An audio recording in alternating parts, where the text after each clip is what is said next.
Dans les colonnes du journal La Provence, mardi 21 février 2023, Patrick Chesnais a été interrogé sur le dramatique accident provoqué par Pierre Palmade. Le comédien espère que l'affaire fera avancer les choses en matière de drogue au volant.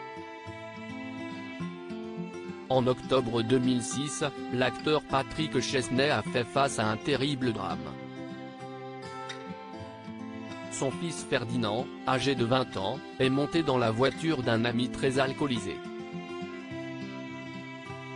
Ce dernier a eu un accident après avoir roulé à contresens sur le périphérique parisien.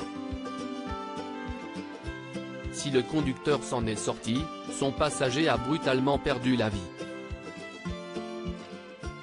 Depuis, Pierre Chesnais reste très marqué par cette disparition. Ferdinand prend tellement de place dans sa vie que cela a affecté sa relation avec son cadet Victor.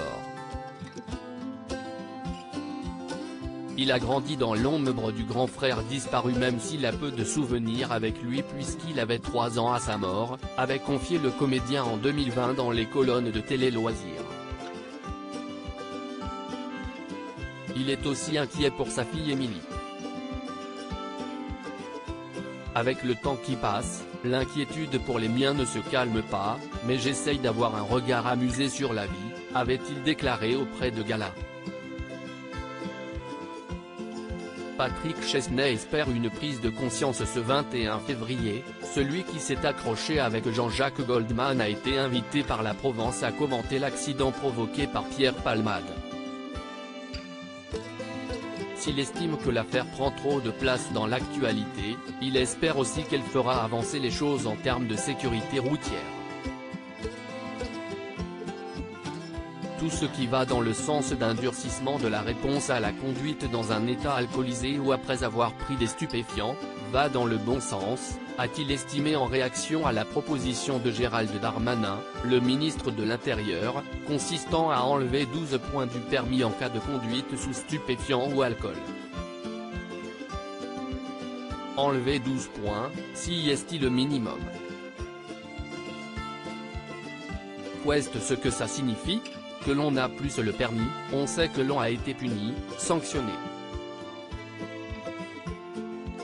Pendant quelque temps, on ne conduit plus, a-t-il ajouté, précisant que ce n'était pas la pire des sanctions. Pour Patrick Chesnais, si le drame de l'affaire Palmade pouvait faire prendre conscience aux gens de l'impossibilité de conduire après avoir fumé ou pris des drogues, ce serait une autre avancée. Le mari de Josiane Stolleru aimerait que chacun prenne conscience que, quand on monte dans une voiture sous l'effet de l'alcool ou de la drogue, on est un danger et on est hors la loi.